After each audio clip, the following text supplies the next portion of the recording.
But our job was to get groups of girls to come down to the bar, because it was one block off of the main street, to come down and we come in and we could literally buy them a drink, right? And so me and a couple other like the small guys that, weren't like unattractive, we would by 11 o'clock, the place would be packed. Have you ever wondered what bouncing a nightclub has to do with building a successful healthcare business? Meet Jarod Carter, the physical therapist who's not afraid to challenge the status quo. From bouncing nightclubs to building a successful cash-based physical therapy practice, Dr. Jarod Carter has taken an unconventional path to success. Discover how to build a profitable and fulfilling health business as we explore the power of a missionary mindset in business, the evolving landscape of a cash-based physical therapy practice, the surprising role of AI in healthcare and storytelling, how to build a business that aligns with your values, and so much more. Let's dive in. Jarod Carter, welcome to the show. How you doing? Good, thank you. Thank you for having me. It's only taken 2 years. Oh my gosh, I know. I feel like I tried to connect with you very early to me moving to Austin, and now we're finally able to make it happen. So thanks for doing this. Yeah, absolutely. Thanks for having me. So I didn't expect the show to start like this, but I have this philosophy behind having a mercenary business versus a missionary business. Have you heard this before? Expand. Yeah. Yeah. Well, so a mercenary more or less does it for money, right? Mm-hmm. When you think about like a pirate, it's like really they just want the loot. They want the money. And that's not necessarily a bad reason to start a business, but it just has very different motives. And I think oftentimes that's where a lot of people start, is they start out with, they want to have more freedom. They want to spend more time with family. They want to just make enough money to pay the bills and to live their life on their terms, right? Very mercenary driven. But I think oftentimes people find themselves more mission driven, often later in their life or career or entrepreneurship endeavors. Yeah. And I feel like that's very much where you seem to have landed yourself. Is that accurate? Yeah. Oh yeah, absolutely. Yeah. And so I want to cover, because you've started two separate businesses, been able to systemize both of them, which I would argue are probably great for making money, great cash flow, very mercenary driven, but eventually you found yourself missionary driven with your next venture. But before we get into any of that, where I'd like to start actually is just to give people context about you in terms of like where maybe some of this came from. And so my first question is do you have like business or entrepreneurship in your family, or were you kind of the first person to take flight? I don't, but somehow, I wonder if there's like some kind of genetic component that skipped a generation, because my mom and dad definitely weren't. Grandfather was in private dental practice, but ever since I was little, it was like, on the baseball team, okay, we're selling chocolate bars, and I'm like, I'm gonna sell the most, or doing lemonade stands on the side of the golf courses or whatever. Like there was just always something like that. In college, even though I was full-time athlete and student, I was still like selling air purifiers and health supplements, and it's always been something that like I never really felt like there was anything other to do than like to make little businesses. So yeah, somehow it is in me without an external seeming external kind of example. Sounds like you're competitive. A little. Yeah. Okay. Do you what was your first job, or like what was it, sales? You sound like a sales guy. First true job that I wasn't like mowing lawns or doing like my own little thing. Yeah. I was a bouncer on 6th Street and then like pretty quickly got behind the bar, and I was, bar back and bartender. Do you know how to fight? No. So this will be an interesting story. This was back, and I'm dating myself on this. Maybe some people remember, there was a place that was really, really popular in the 90s and early 2000s called Copper Tank. And it's an event center down there now, like 5th and Trinity. But it used to be a really popular bar that was a brewery, but at night it became this really, really popular, fun dance place, huge place. And they had two types of bouncers there. And they had big, strong bouncers that knew how to fight and keep the peace. And then they had small bouncers that they sent one block down to 6th Street. And our job, this is going to be really bad. Can't believe this is how this is starting. But our job was to get groups of girls to come down to the bar, because it was one block off of the main street, to come down and come in, and we could literally buy them a drink, right? And so me and a couple other like the small guys that, you know, weren't like unattractive, we we would by 11 o'clock, the place would be packed with groups of girls, and where the girls went, the guys went. And by 11, we had a line around the corner charging a cover at a time when like no other bar could charge a cover on 6th Street. And that was my job, was just bringing girls into the bar and getting them drinks, and then going back to the corner and bringing more. And then at that point, you know, then we had to like, you know, start to help keep the peace and bring all the empty beer mugs up to the bartenders and stuff like that. But yeah, it was a really fun, great job. It was after I graduated from UT. I was in my year off before grad school. It was fantastic. Was it the pay that kept you, or the opportunity just to meet cute girls? Well, it wasn't, you know, I did the stupid thing and actually like started dating one of the waitresses like 2 months into it. So I didn't really even get to, you know, experience the fun I could have had. But no, I mean, actually, I remember back then, like you could make as a bar back or I don't know about on the door. I wasn't on the door for that long, but I remember as a bar back, there were nights that I made more than the bartenders because I was helping all of them and helping the shot girl. And I'd get tipped out from a number of different, you know, people. And sometimes I'd be walking home with, you know, between $200 and $300, but it was like so fun the whole time. And at that point in my life back in, that would have been like 2000, 2001, that was, you know, it was a pretty good, you know, take for a night of fun work. Sounds very Vegas-esque. I mean, yeah, in a way. There wasn't like, you know, people weren't, there was a shot girl, but it wasn't like the Vegas as we know it. But it was just a ton of fun and a lot of great people. I still keep in touch with a lot of those folks, and it was a cool first job. Interesting. I did not expect that story. I didn't either, honestly. knowing you now, and just like how many people you're helping and how you're serving people now, and in the health space, I never in a billion years would have guessed you were a bouncer. Yeah. A very unique bouncer. Yeah. At that. Okay, well, interesting. Let's continue the story then. So, because you went to PT school and graduated in 2005, correct? Yeah. And you didn't start your practice until 2010, is this correct? Correct, yeah. So in that 5-year interim, you were just practicing as a PT and learning the ropes and learning the chops? Kinda, yeah. I had a great first job here in Austin. I went to school in St. Augustine, Florida, and came back here. Still keep up with my first mentor. It was awesome. And about a year into that, I had an opportunity to be a private physical therapist for a very, very wealthy couple who just like traveled all the time. And so it wasn't like travel for pleasure. They had like homes in different places and a lot of different businesses, and they were bouncing on board of this and that and this event. And so we were just like constantly in and out of New York and DC and Aspen. And they had a so they paid for you to travel with them and give them physical therapy? Yep. Wow. Yeah. They needed PT that bad. They did actually. Yeah. So, I mean, and it was more than just, you know, hands-on PT. It was all the personal training component. It was nutrition, you know, I mean, I was really kind of like overseeing a big part of their health and wellness. Right. Which when you only have 2 people you're doing that for, you have the time to do that at a high level. So that we were just kind of on the road in California to Italy. They had a small castle in Italy. It was crazy.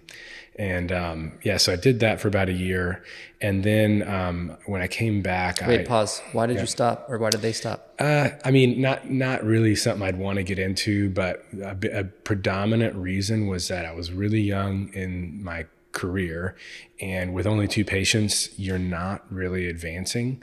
And you know, as you can tell, I'm very driven, and I had this idea like I want to become an absolutely amazing therapist, right? And as much as the perks of that job were so crazy and so high, there were also some downsides to it.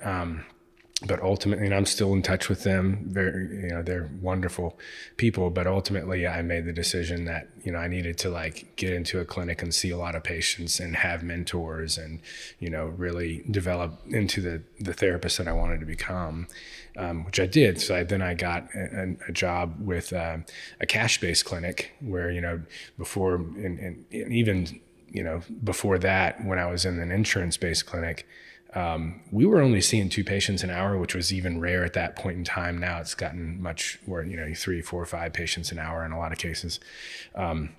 So it's not that I disliked my first position, but I could see the writing on the wall and the focus on coding and all that kind of stuff and billing and insurance reimbursements. And so when I had the opportunity to work with someone that actually treated me as an athlete at Texas, and also came from this really amazing, like legendary manual therapist outside of Austin, I jumped at that opportunity, and that's where my manual skills like really took off even further, and so that served a great purpose. But after about a year and a half there, for various reasons, it was again time to move on. I wasn't sure if I actually looked for other jobs, and as I was doing that for those kind of week or two trying to figure out what to do, I had patients from previous positions reaching out to me and saying, hey, what's happened? I need to see you. And I was like, well, I guess you can come see me in my condo, and I'll so meet you at the local park. Yeah, exactly. And so, that's kind of what I was like, well, maybe I should just, take the opportunity I figured eventually I'd probably have my own practice, and I got people reaching out and, patients on day one, let's see how it goes.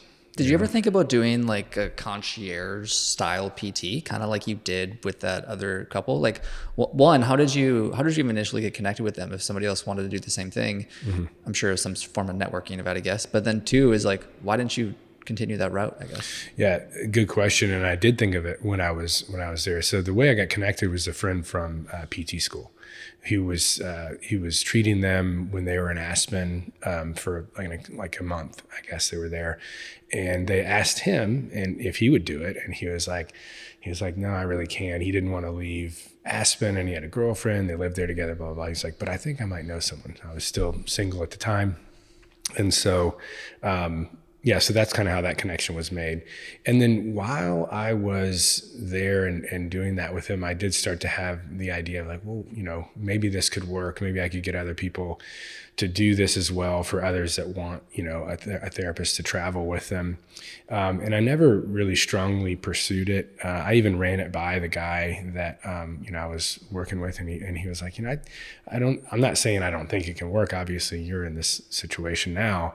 But I think that, you have to understand like the complexities of, work, like trying to manage something like that from afar, and the liabilities and what if it's not a great fit, and, and just maybe in his mind, he was like, I don't want you busy with that. I want you focused on us. But ultimately he was right. I think that, when you're looking at doing something like that, and managing a lot of personalities that are like literally living together, it's very different than like how, is there a good enough personality fit for the 1 hour or 30 minutes that someone spends with each patient in a clinic?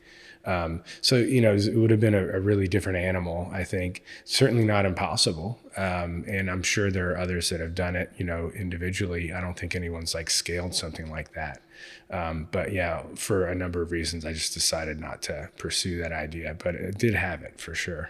Yeah, I guess the dilemma in that scenario is like, when you zoom out, you become the person and the guru. And so your ability to like step away from it almost becomes impossible, because when you have that level of connection with your client where you're literally living with them, it's kind of hard to be like, all right, I'm going to pull in John now. He's going to hang out with you. Like they'd be like, no, like I pay you. Like, right. Yeah. And I think in that case, it would be like placing them from the beginning. But again, like, things, things that you kind of overlook or don't worry too much about in that first few weeks, 9 months later, it's driving you crazy, right? When you're in that scenario. And I could see, the headaches associated with a business model like that would probably outweigh what you could make from it, because the scalability it would be tough to scale that, pretty fairly large. Totally. Yeah. So you started Carter Physiotherapy in 2010, right? Mm-hmm. What were some of the biggest challenges or obstacles that you faced when you first started that? Because it was a cash-based practice from the beginning. From correct? the beginning, yeah. And I think your typical challenges with any cash-based practice is getting enough people to say yes to going out of network, because 99% of our patients have always had insurance that they could use down the road at much lower cost. Now that's changed a little through the years as copays and deductibles have gone up, and if we see somebody once a week and they go use their insurance down the road and they want to see them 3 times a week, and their copay is $150. I'm sorry, their copay is $50, which is not uncommon now. They might pay us $195, but they're spending $150 elsewhere, getting lower quality care in most cases. Not to throw anyone under the bus, but if you made me treat 4 or 5 patients an hour, I can guarantee you my quality of care with each one of those is not going to be as high as when I spend an hour one-on-one. I mean, just all things being the same, that the time matters. And so, there's a challenge of getting people to say yes to something that they could use their insurance for. But I never found that to be like a crazy big lift personally. And that's why ultimately I got into teaching it, because there are a lot of different strategies and tactics and things you can do to get people focused not just on the costs, but on all the other factors that are a part of their decision ultimately. Yeah. Yes, it's value based, right? Is like helping somebody understand it from a point of value. I mean, I have the same thing. I'm more or less in like the creative space, I guess you could say, because I'm in marketing is mostly what I do, and I sell design and that sort of thing. And when people look at like creative or artists, they rarely see the value in it until you can show them the value that they can get out of that. Right. Yeah. So it's about changing the dynamic or changing the framing as to like, this isn't a money decision. This is a value decision of what you're actually going to get out of my services versus somebody else's services. Right. All the different things outside of money that hold value, like the ability to walk up and down your stairs, or to pick your kid up without, being afraid you're going to drop them because of your terrible back pain. I mean, there's incredible value in things like that. And there are things that we help with that really go beyond financial value. But when someone first picks up the phone and they're just, we're all kind of in that habit of like, the first thing you ask or just look at is, well, do they take my insurance? It's like, well, if you can divert, discussing that till later in that phone conversation, and first get them focused on what are the reasons that they're even needing or seeking treatment, and what are the whys behind that. Then when you circle back to that question and say, okay, well, let's look at this. It is an important factor, costs, right? But now we've identified all these other things that you need and that you place value on. And now those things have superseded the out-of-pocket cost. And now it's a yes. Whereas if it was discussed right at the beginning before you get them focused on those things, then it's a no. Totally. Yeah. You remind me of, are you familiar with Charles Duhigg? Uh-uh. He's written a number of books, just a great author, thinker. He's written about like habits and all sorts of things in communication. And I just recently watched a TED Talk of his, and he was talking about how when people are having a conversation, that they think that they're only having one conversation. In reality, there's actually often 3 different conversations happening at the same time. And he talks about this idea of the 3 conversations that are happening when somebody like comes to you with a problem or an issue, whether it's like lower back pain or my shoulder hurts or whatever, is that the first thing you need to figure out is which one of those 3 conversations you're having, because it's rather do you want to be heard? Do you want to be hugged? Or do you want to be helped? Those are the 3 different things that you can ultimately help somebody with. And you have to figure out which one they're asking you for. I mean, it's the same thing for like when your wife or your kid comes to you with a problem, right? It's like, Do they need a hug in that moment? Yeah. Do they need to be helped with the problem, or do they just need to be heard? Yeah. Until you can figure that out, though, you can't actually move to the next step. And a great example that he gave was a doctor who does surgery for prostate cancer, and he realized when he was telling patients more often than not that they don't need the surgery, that they would come back asking for the surgery. And he's like, why does this keep happening? Why when I'm recommending that you don't get surgery from a surgeon, that you're coming to me asking for surgery? And he eventually realized that exactly what I'm talking about is like, he didn't take the time first to listen, which one of those 3 conversations they needed to have. And if you took just a few moments to listen of like, oh, they just needed to be heard about this fear that they have around the prostate cancer, and then tell them that they don't need the prostate cancer, they're far more likely to listen to his advice had he just given the advice outright. And so I find that really interesting. But yeah. So, I mean, I over time, I've kind of learned a little bit about that with my wife, and just saying now and again, she'll be discussing a problem of some sort, and I'll be like, well, do you want me to give you my solution, or do you just want to venting? Tell me about it. Exactly. Right. Because now and again, I mean, over time, it's been like, babe, you don't have to fix everything. I'm just telling you about the day. You don't have to give your suggestion of how you would talk to him next time. I was like, oh, well, that's interesting. And I would say, honestly, 9 times out of 10, men are looking for solutions, and females are looking just to be heard more often than not. Interesting. Yeah. And I think that's just, I think it's just a male-female thing at the end of the day, more often than not. But it's not always, right? Like, and that's why I think it's important to understand like which one of those conversations you're having, as opposed to like, because like again, as a guy, like we just want to fix things. The door is broken, I want to fix it. You have a problem, I want to go fix it, right? Someone's complaining, I'm going to go deal with them, right? Yeah. It's like that's what we want to do by nature. Yeah. So it's you got to know which conversation you're having. I'll have to look up that TED Talk. I'll put it in the show notes. So I know you're a bit of a creative marketer, and so I'd be curious as to like if you have any specific examples of like marketing tactics that you've used maybe early on in your practice, and then maybe how things have changed now today. Good question. Early on, how I really got the ball rolling quickly and got, personally my own schedule full of patients. A lot of that was relationship building and networking, not necessarily to physicians, but rather to complementary health, wellness, fitness professionals. That seemed to work really, really well, really quickly. Then as I had that iron glowing hot, and just for context for people, that's like if you're a PT, you could collaborate with like a chiropractor or a Pilates instructor, a personal trainer, and vice versa, right? Yeah, and definitely, like I've got chiropractor friends, and we've sent patients back and forth. But I would say focus more on professionals or people that have clientele that could be your ideal market or our kind of your ideal market, but that their services really don't cross over with yours or compete with yours, I should say. So obviously, a lot of people with back pain or any kind of physical ailment, they are, considering chiropractic, physical therapy, massage therapy, if you will, orthopedics. Whereas personal trainers, like you said, Pilates instructors, yoga instructors, nutritionists, those kinds of folks that have people that are paying out of pocket for a wellness or fitness or health related service, but you're not necessarily going to be competing with them by what you do. So that's where I'd focus there in terms of relationship building and networking.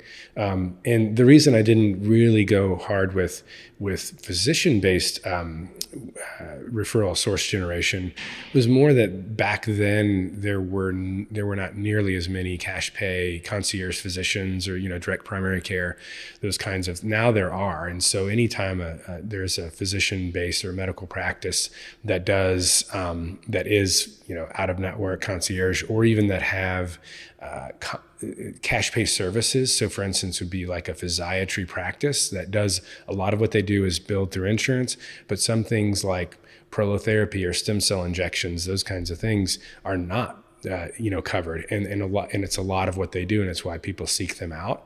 They would be a great physician that maybe does do some insurance-based services that you would still want to connect with. Have you seen anything? I feel like that one has probably always been true. at the end of the day. Is there anything in the modern market that you've seen that has maybe popped up that maybe surprised you, or things that you've noticed or even like tools you've used? Yeah. I mean, in the last, I guess it's been almost 2 years that I started to, and I like to think that I was one of the first in healthcare marketing to really be like beating the, pay attention to AI and figure out how you can use it to accelerate your path, beating that drum. And so I was teaching people how to use, as a simple example, just how to use ChatGPT to write your marketing emails, in 1/10 of the time. And a year and a half, 2 years ago, that was still kind of like a new concept. Now it's not, right? But it's gotten so advanced. I mean, I really like story-based emails for obvious reasons. And so one of the things that I have my coaching clients do is I'm like, hey, if you're gonna commit to a consistent email marketing strategy, if you're gonna stay in front of your list, both past clients as well as unconverted leads, maybe they download a lead magnet, whatever. But if you're going to do broadcast emails, you're going to set a time and say, like, I can commit to doing this once a month. I'm not going to commit more to that. That's fine. Okay. Now ChatGPT, honestly, you could do it weekly. And, as long as you don't think that that's too often. And by the way, I mean, I've been on email lists. One guy in particular, he's a marketer and he emails every single day. And he has for years. And I've been on his email list for like 3.5 years. But he does story-based emails. They're that good. I learn a ton from them.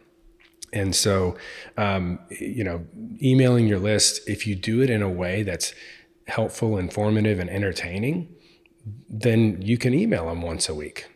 Does he ever run out of information? How is he telling random stories, or is he telling personal stories? No, he just always links something going on in his life to the call to action that he wants to have. And that's the predominant thing, right? So I ran an experiment just to kind of finish out that story. Is what I have people do is use ChatGPT to create story-based emails. And we just recently, I think in March, we came out with like an AI-powered like cash practice marketing course. It's like all about lead generation and for all the different strategies that have worked through the years. So there's email, SEO, even networking, word of mouth, online reviews. Like how can we use AI to amplify what you do to make it faster, more effective, et cetera. Facebook ads, we have a whole module on that. But with the email thing, you can go into ChatGPT and say, next week or last weekend was the Austin City Limits Festival. And now I just have ChatGPT trained. Like I have different ones trained. It's like Carter PT copywriter, Dr. Jarod Carter copywriter, a few others, right? So they're like chat bots that I've loaded with my content, and it knows who I am, what the business is, what the target market is, a bunch of my other past emails. This is the tone I want you to write in. And so I don't have to re-prompt it. I can just go in and say, Austin City Limits Music Festival was last weekend. Please create an email for my target market, offering 20% off to anyone who developed any kind of acre pain while at the festival, right? And I want you to make it story-based and link the festival to this offer. And what it will come up with in 10 seconds is absolutely profound. A year and a half ago, I used to spend like 10 minutes editing and re-prompting. Now when I put in the right prompt, like there's very little to change. It's amazing. So that would be an example of something that's kind of come up, or like a tool, and how we've used it and how I have my coaching clients use it to just make it a really effective tool. It used to take me 20 minutes to write those emails. Now they're done in 2 minutes. I do something very similar. I have a newsletter called The Health Hustle that I've been writing for years now. And it's always predominantly been like what's going on in my life and how I'm applying those to marketing lessons at the end of the day. And people love them. And it's been great. But to do it every day to me sounds near impossible. Well, they're pretty short emails. Like okay. he's like, just, get to the point. I actually had him on one of my podcasts. His name is Dave D. If you want to get an example, you just go to Dave D, whatever, you can find him online and get on his newsletter and you'll see. Yeah. I'll have to check it out. Because mine's once a week, and even once a week, it's very doable, especially now, like you mentioned, I definitely use artificial intelligence now to help me tie ideas together. That's honestly like, yes, partly it knows the writing style, but I always have to kind of inject my voice in it and make sure that's authentically me, because otherwise it's going to have like a million emojis and dashes. And you can always tell, right? It's like, okay, this is clearly AI. So I definitely take time to put my voice into it, but it definitely helps me connect ideas that I wouldn't have been able to connect otherwise, which has been very helpful. Have you actually trained it, like your own chat bot, like within ChatGPT? No. Yeah, so it doesn't take long, and I mean, I'm trying to think which buttons you click, but it's a pretty quick find. You can create your own, and then what you could do is you could load it with a bunch of your newsletters and say, this is the style in which I want you to write. This is who I'm writing for, blah, blah, blah. And then you don't have to reprompt it. You can train it over time. You can say, stop using so many freaking emojis, you know, none of this kind of stuff. Don't make it markety, salesy sounding. And you can kind of, you know, put the bumpers on it. It's like bumper bowling, you know, over time it starts to just go down and it's not even hitting the bumpers anymore. All right, I have to check that out. Yeah. I wonder if Gemini is the main one I've been using. It's Google's version. Yeah, I haven't played too much with that or Claude or the other ones, but I can only imagine that they have some sort of you know, train your own scenario. Yeah. Interesting. Yeah. Have you ever read the book Sapiens? I've heard of it, but I have not read it. It's one of my like top 5 favorite books of all time, and I've read many books. And the reason I say that is because I can never pronounce the author's name. But the author of that book just wrote another book about just like AI, and he's one of my favorite thinkers, just a brilliant mind. And he was on Think Big or Big Think. I can't remember the name of the show or channel or whatever. But some of the stuff that he was talking about is just like the future of AI is just it's interesting how. And the reason I bring this up is you mentioned storytelling.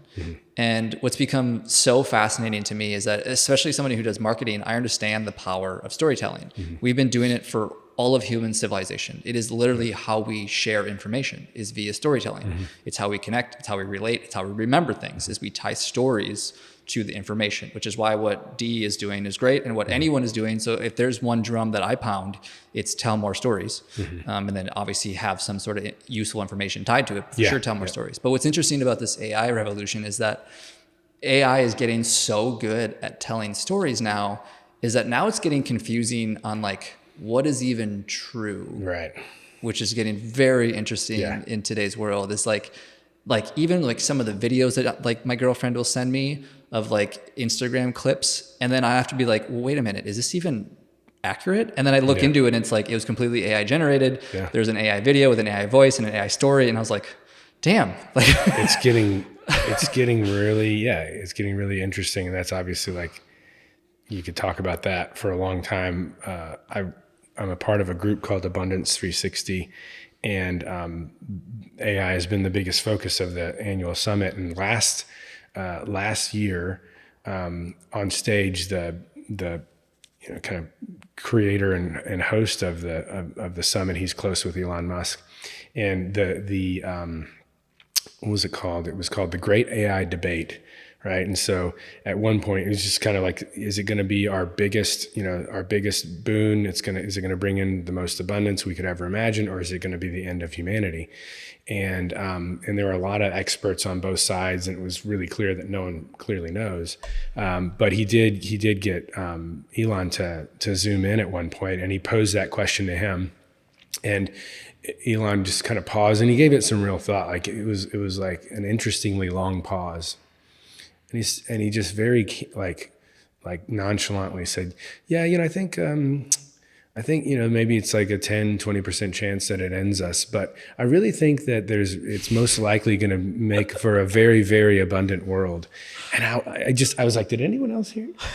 10 to 20%. I mean, pretty high. Yeah, that's a little higher than I wanted to hear, but I mean, it's going to be super interesting. I think one thing we know for sure is that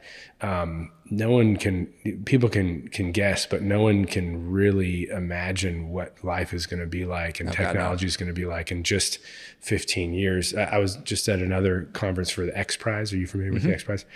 It's on Peter Diamandis, isn't it? Yeah, he does Abundance 360 as well, and so he was up on stage with Neil deGrasse Tyson. Oh yeah.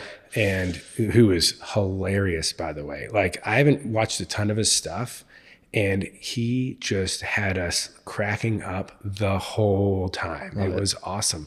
He's got a great voice too. Oh yeah. He's fantastic. But it was really interesting how, he was using, on that topic of we really have no idea what's to come. He was using this example of I think it was in New York City, like 10, 15 years before the automobile.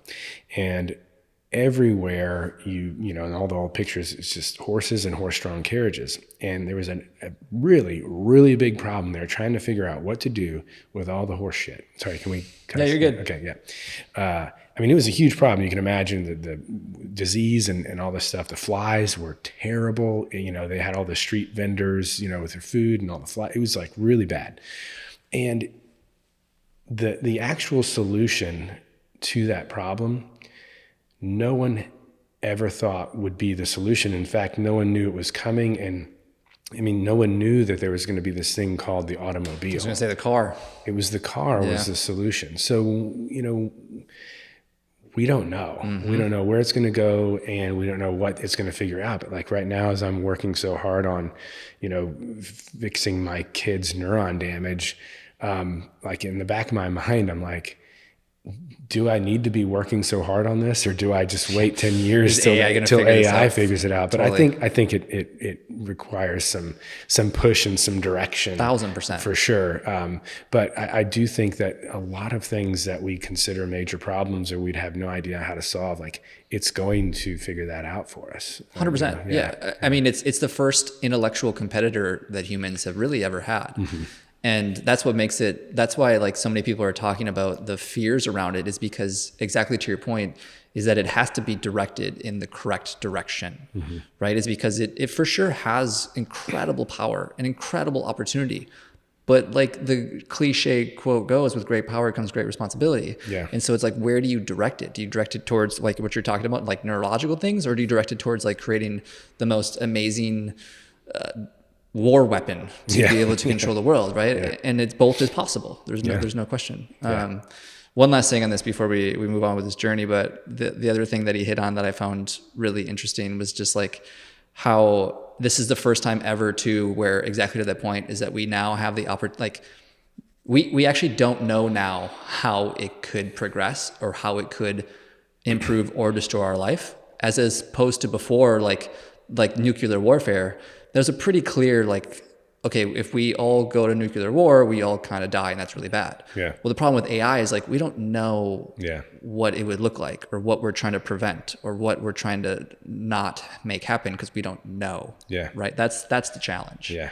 And it's scary. Yeah. It's scary. It's a legitimate fear for sure. I think the good thing, in my opinion, though, is like when you have like the Elon or the Peter Diamandis or Degrassi or like all these very, very smart people are worried about it and talking about it and telling people about it. It's like, obviously we're going to do things to prevent that because we recognize the fear. Right? Yeah.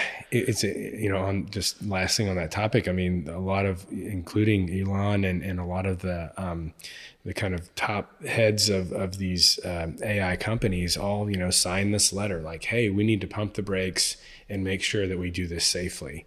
And then I think basically nothing happened because oh really? Yeah, I'm pretty sure it's like what's the situation they're in. It's like an arms race, right? And it's like the person that gets there pumps first. the person that pumps the brakes loses, even if the ultimate winner comes up with something that kills them all. And so to get all of them with all of the trillions of dollars at stake to do that consecutively. And like, you can't have like anyone actually be like, no, I'm going to keep going. Like everyone has to say, let's do this right. Let's stop developing like crazy until we understand what kind of guardrails that every one of our platforms needs to have. And I don't think that I know that didn't happen, and I don't know that it's going to happen. That's a really interesting point. Yeah. Huh. Well, before anybody changes the episode. Yeah, sorry. We didn't mean to go down that. I will say there's a lot of good that can come from this. So. I still think it's 80-90% positive. Yeah, exactly. Abundant future. So you've consulted with many healthcare professionals about starting cash-based practices. What are maybe some of the most common misconceptions or fears or things that people maybe think about going into it that they wouldn't know otherwise had they not talked to somebody like you? That's a good one. I think that there's a misconception that not enough people will be willing to go out of network and not use their insurance for your services.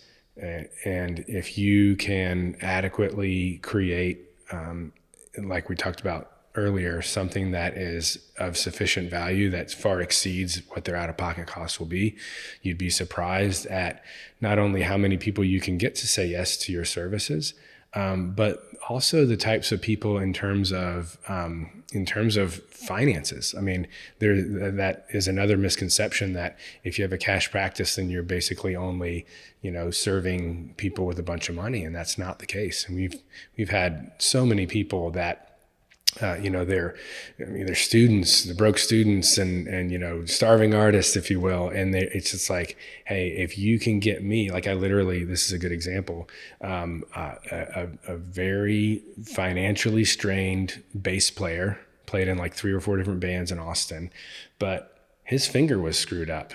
And he, through our discussions, through the way he was referred to me, he had, come to the conclusion that working with me was going to get him to be able to play and, not just make money, but live his passion.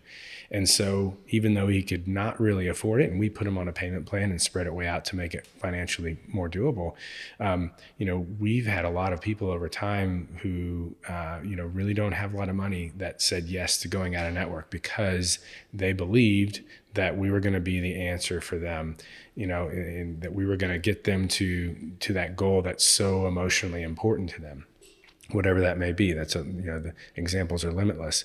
So I think those are 2 misconceptions, that not enough people will go out of network, and that you're only going to be serving people who have a big financial surplus. It goes back to that value-based conversation we had earlier, right? It's like the analogy that I was taught was sell the destination, not the sell the vacation, not the journey, essentially. Is like show people the outcome that they can get. Like this example, this guy is to be able to get back to playing in his band and living his passion. Like that's what you want to ultimately show them that's possible, not like all the things that you're going to do along the way. Well, like first we're going to do this exercise, then we're going to do this stretch. It's like, they don't care. No. Like why is this valuable to my life, and how can I get out of it? Which is funny because like even like I think you probably know, I used to be an occupational therapist, but I remember in school so much of the conversation, they didn't realize they were teaching us skill or sales, but they were teaching us sales. Is like everything was around the conversation of like why. Yeah. Like, why do you want to achieve this outcome? Is it, like you said, to play in a band? Is it to be able to pick your kids up? Is it be able to compete in a certain sport? Like when you can tap into why somebody wants to accomplish it, all the steps to getting there become a lot more easy, and helping somebody to be able to get there is like, we know where the outcome is. You want to be able to do this thing.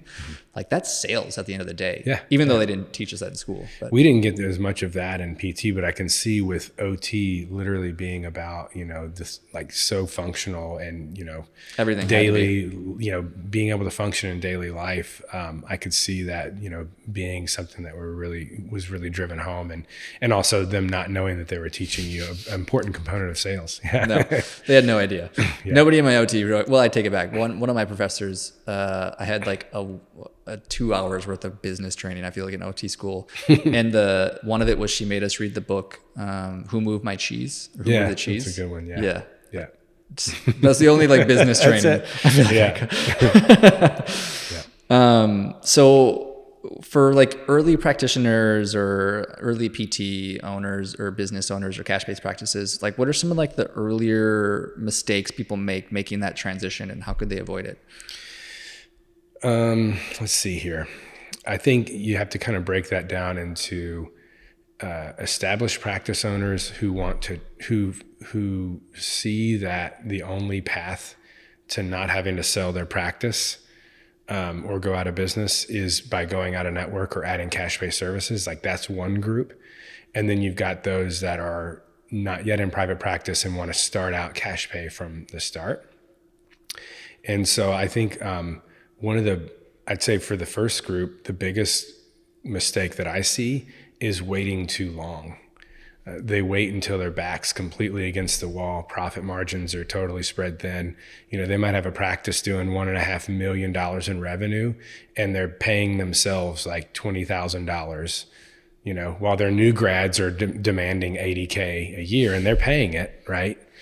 Like that. You don't want to be making decisions from that position, right?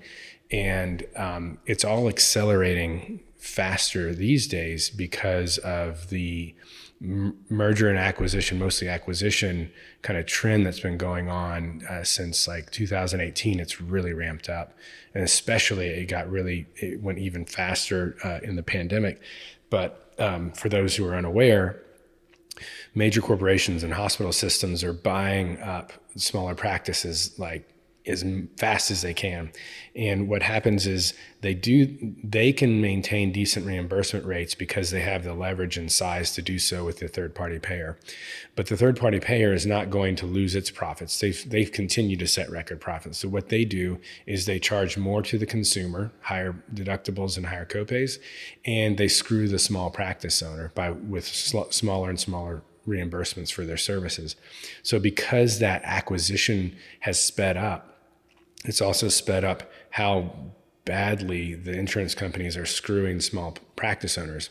And so if you're a private practice owner right now and you're in network or mostly in network and you're already feeling the squeeze of declining reimbursements, one thing I can say is it's not going to change. If you are hopeful that like your practice, foundation or your practice group is going to like somehow get that right lobbyist to like make something change or whatever, it's not happening. It is an inescapable trend. It's unsustainable, and insurance companies are never going to reverse what they've been doing for the last 4 decades. Don't expect that, or you will go out of business, or you'll be forced to sell your company and work for a large corporation for the next year or two, which will be hell. Sorry, I speak with so many practice owners like year after year at conferences, and they're like, yeah, man, I'm going to do it this year. And then the next year, like they still haven't done it. I'm like, dude, it's not going to change. So waiting too long is in that camp of established insurance-based practice owner is probably the most common mistake. Then the second most common would be like, well, I'm just going to drop insurance contracts without already adding cash pay services to help buffer and learn how to sell cash-based out-of-network services in the first place, right? That's a problem when they do that and they have no way to talk. They're still having their front desk person answer the phone in the same way. And when someone says, do you take United Health, and they no longer do, it's unfortunately, we don't take United. Like, you are going to lose all of those patients. Whereas if you know the scripts of how to speak to people who you are now out of network with, you can salvage the vast majority of those people. You can still get to be a yes, and they're going to come in and be way more profit per visit because they're out of network, because they're cash pay. What's the script there for that? There's a number of them, which like you want, like if they say, hey, do you take United Healthcare? Sure. Do you take X insurance? What does somebody say? So if it's my practice, it's, well, Mrs. Jones, we have a lot of patients with United Healthcare, but before we get into plan type and network status, can you first tell me what has you seeking physical therapy so I can make sure we're a great fit for your needs? Now we can talk all about their whys, and then we can come back at the end of the conversation and say, as I mentioned, we have a lot of patients with United Healthcare, and they choose to see us on an out-of-network basis in order to get the higher level healthcare that I described just a few minutes ago. So that, and in your case, so that we can get you back to, 5-mile runs 3 times a week, so that you can get your heart rate up and avoid any more cardiac issues. Not be a goner for your family. I mean, there's so the whys are infinite, right? But you tie it back to the why, and you defer. It's not like you're not answering the question. You defer the question. You got to talk about it for sure, but you got to try and get those whys and the other factors of the decision in place first. You remind me of a great analogy I heard recently about like when you're dealing with rejections, because ultimately that's what you're dealing with when somebody calls and they're like, hey, do you take X insurance? Because you're dealing with a rejection, right? And they said, be like smoke. And that might sound manipulative, but it's not at all. It's like really what it means to be like smoke is to just like ask more questions, right? And to really get to the deeper issues, to the deeper problems, to, like you're mentioning, the deeper whys, to like, what are they actually seeking? What do they actually need help with? And are we actually a good fit for it? But you can only do that by like sort of being like smoke, right? As opposed to just being like, no, we don't take this insurance. Ask another question, is be like, and it could be something, I mean, obviously your script was great, but it could be something as like, well, why do you feel like you need to use this insurance, or whatever the case might be, right? Is like just to like get to the deeper issue of what's actually going on here, as opposed to just like trying to attack the objection straight on. But yeah. And I've there's plenty of folks out there that coach on this, and I've heard different scripts, and it's like some that say like, well, fortunately we don't, and that allows us to spend an hour one-on-one and blah, blah, blah. But the problem with that is that, like you said, they don't really know what they're looking for, or they don't care about the procedure. Like if somebody told me, I'm going to spend an hour one-on-one with you and get you this result, and someone else said, I can get you the same result with 5 minutes of your time, like I'm going with the 5 minutes. I'm too busy. Like, unless it's a massage, like so that, I mean, there's a lot of different scripts out there, but that's kind of an example. And I mean, obviously this is what I do for a living is teach people this stuff. And so we have all the script books and all that kind of stuff outlined online, and y'all can, check those things out at the websites. But yeah, there's that would say, just to round out that question, those are the bigger mistakes for your established practices transitioning. And then I think for new practices, new practice owners getting into cash pay, to be honest, I think one of the biggest mistakes is like a hesitancy to learn from those who've already done it, and like literally pay for coaching. And I know that sounds funny coming from a private practice coach, but I see it time and again. Like the people that are like, oh yeah, well, I just paid $150,000 for the skill set to be able to help people in this way, but I won't pay $500 to learn, how to get people to say yes to working with me. Like it's kind of crazy, right? When you put it in that context, sometimes the light goes off, but there is like this general hesitance of like, I don't want to sell, sales. Oh my God, icky car salesman. It's like, no, dude, you're selling to serve. You got into this to help people. You're not going to help anybody if you continue to say, unfortunately, we don't take United Health. You need to learn this stuff, and you can learn it very, very fast, but you need to learn it from someone who's done it and coached others along the way. Great advice. How important do you think niching is? And can you give examples of maybe where you've seen it be successful, or even maybe on the other side of that spectrum, or maybe where it's not been successful? I think it is very important if it fits with your passion. For instance, if you're passionate about treating a particular type of syndrome or a particular, type of community sport, what have you, and you can apply this across any form of healthcare. I think it's important as long as it is in line with that passion. In my own practice, we never really niched down, and we did fine, right? We've done fine, where we treat things from head to toe, general outpatient orthopedic type stuff, right? Our approach is a little unique in that we're very hardcore manual therapists, and exercises, we tell everyone what they need to do, but that's on their own time, right? So that's a little bit of a different approach. That's not really a niche, right? But if you are passionate about a niche, then it absolutely can help in a big way, because I think predominantly because it's so much easier to get your marketing messaging correct in that it really lands on the ear of your target market. If you're trying to speak to anyone with any kind of orthopedic pain or injury, it's very different than if you're like Jonathan Parr, who, you've had on this show, and he's taking care of my kids, and that whole story. Like, being in a niche, especially an underserved niche, like you can blow up really fast that way. If there's not many people helping a certain thing and you're really good at it, and you're not having to cast such a wide net and do all these different forms of marketing. It's like, go give the talk at the group, or do a series of blog posts that are going to rank really highly. It might be a small percentage of the population that's searching for it, but when they search, they're going to your site and they're calling you, and they're seeing you on the webinars, and they're seeing, all the social proof. You get in that community and you build out your prowess within a niche. It can be super powerful, and it can really accelerate the process.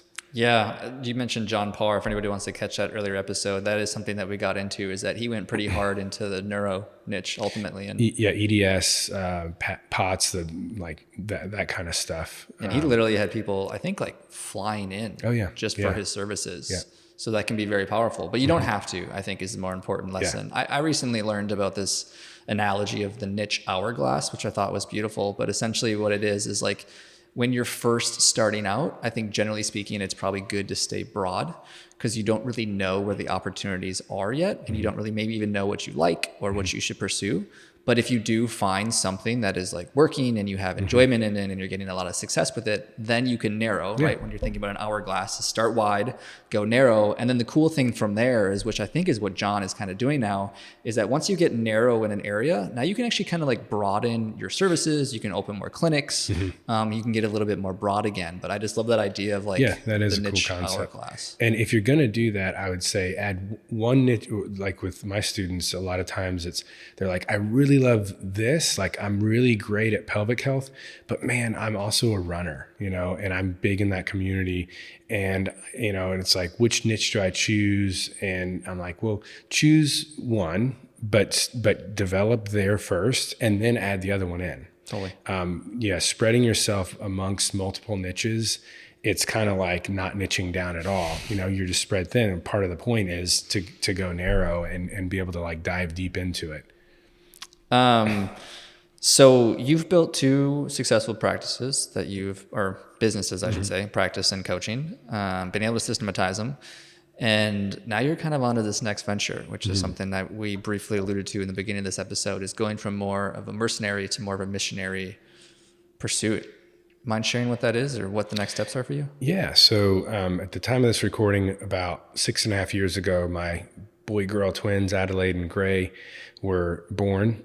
And within about 6 months, we realized that something was really not right. And they were diagnosed with something called spinal muscular atrophy, which is a rare neuromuscular condition. And thankfully, it's literally, at the time of this, I think it's the only neurodegenerative disease that has drugs that truly can stop the progression. Like, there are a lot of disease modifying treatments of other neurodegenerative diseases and things that can slow progression, but we're and it's crazy that it's a rare disease and we have this, but we actually have, treatments that stop the progression or at least massively slow it. And so once the dust settled on that, and my son was like right after diagnosis, and they had gotten so weak, he was even more affected than she was. It was like 3 months in the hospital, lived at Dell Children's, and then came out of that. To come home, he had to have a tracheostomy. He was ventilator dependent, and both kids, we kind of started this new life in this medical home, 24/7 nursing, 10 to 15 therapy sessions a week between all the different therapies for both of them. You talk, like, people are like, they kind of like, no one's going to spend that much on cash pay. I'm like, dude, I spend over $60,000 a year on cash pay therapy. And a lot of that is funded by generous people around the world and the GoFundMe and whatnot. But we spend a lot on cash pay therapy. So I'm like the biggest consumer of it and coach of it. And so, but essentially once we got kind of into a groove and we're just kind of working on giving them the best possible outcomes with the therapies and medical care, I kind of shifted my focus and said, all right. And in that time, I also had to, like, part of systematizing and automating my businesses and pulling back, keeping them going, but needing less of my time, was driven by necessity of needing to focus on them and, be at the hospital so much and be a part of their therapies. I treat them every day, probably spend an hour with them every day, doing manual stuff. And so, I shifted my focus to Neuron Regeneration, which has been, a big problem that has been, largely unsolved for decades, and people working on it, whether it's through spinal cord injuries, traumatic brain injury, or even the neurodegenerative side of things. Getting neurons to heal. Adult neurons are not like our kidney cells, our liver cells, our skin cells. They just don't replicate and replace and heal the way other cell types do. And I do not expect to become a brilliant scientist and figure it out myself.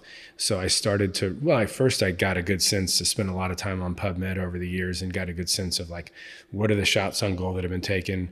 I really do understand the science pretty well. But ultimately was asking the questions along the way, what's not being done? What gaps are there in this process to figuring out this huge problem that affects 3 billion people? 3 billion people, over 3 billion people have some form of neurological condition, some form of lack of health or dysfunction of their neurons, damage of some sort. Over 3 billion people, over 1 in 3 people. I never would have guessed that. Yeah. It's the World Health Organization announced a couple years ago that it is now the leading cause of ill health and disability in the world. Look it up. World Health Organization. Wow. So this is a major worldwide, multi-billion person problem when I was analyzing it and going to conferences and looking at all the papers, I was like, okay, there's a few things here. One is everything is syndrome specific. Everything is indication specific. Even to get something approved in the FDA, I have to go soon. Even to get approval, it has to be on a per indication basis. There's no like, this is going to get approved for any neurological condition because it helps with all of them. That won't be a thing. There'll be a different path. But ultimately, the system is set up where people are very siloed and focused on their thing, their syndrome, or even a subset of their syndrome or a niche within their syndrome. And so I thought, if we're going to find something that's like the true common denominators to neuron health and to reversing this inability of neurons to heal once you get to a certain age, right? Can we take neurons somehow back to when we were embryos or for 1-year-olds and we're super plastic and still generating? Like, if we can figure that out, it can be helpful to all these things, to billions of people. But getting there is, I think, going to take getting people to talk across syndromes and collaborate across syndromes much more than they have been historically. And so one of the focuses I have in trying to, fulfill this mission is, creating a community of people amongst all people and researchers and biotechs amongst all the different neurological syndromes, and getting the right people to work together and talk and figure out like what's working over there that might work here. What are the commonalities and why? That's where I think we're going to find the answers to something that would help promote the health of any of neurons as a whole. And even replace them or regenerate those that have actually died. Wow. Yeah. I'm excited to see where this goes.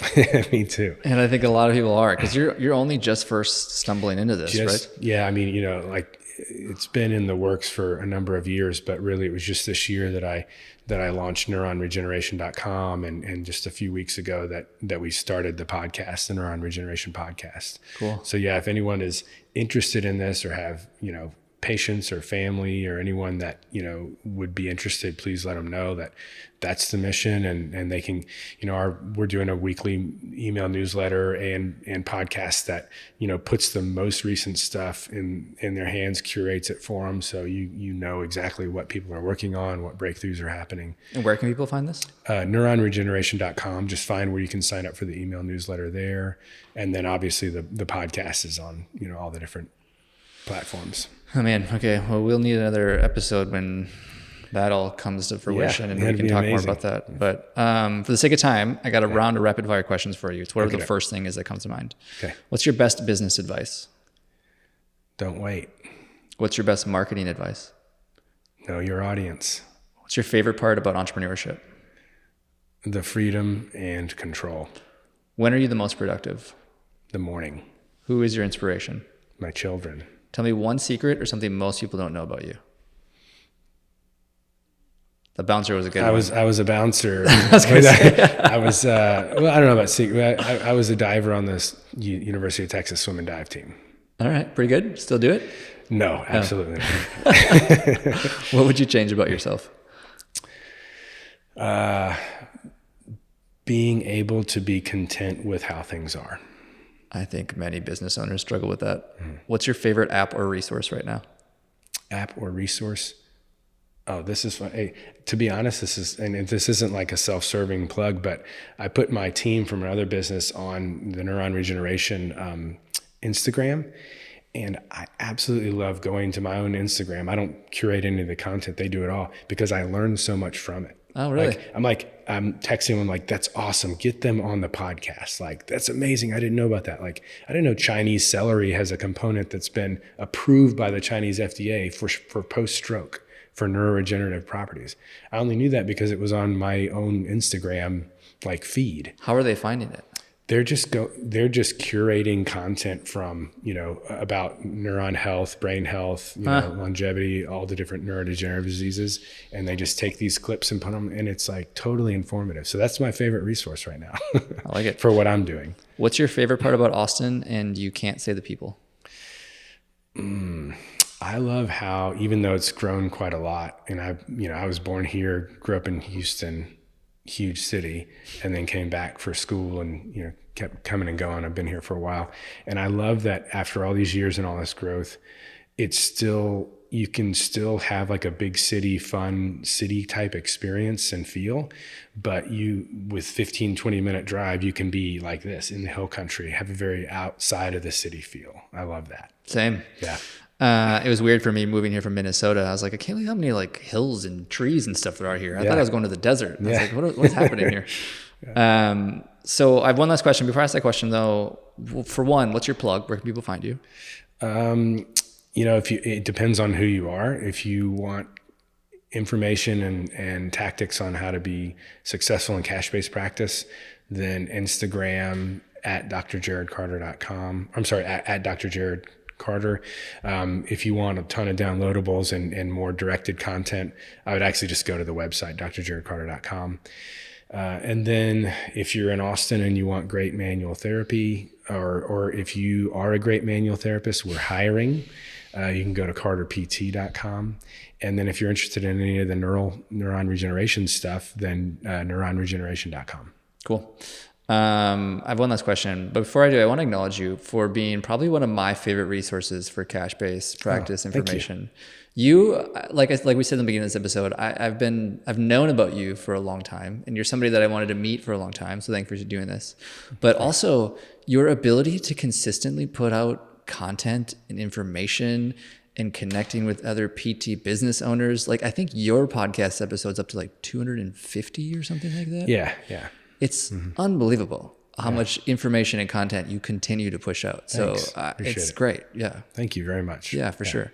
Last question. It's really whatever your best piece of advice is. So if you were to go back to your younger self or anybody else in that circumstance of wanting to start a cash-based practice or really any sort of practice on their own and just like trying to figure out their first business chops, ideas, things to think about, like what's maybe the best piece of advice you'd give to your younger self or anybody else in that circumstance?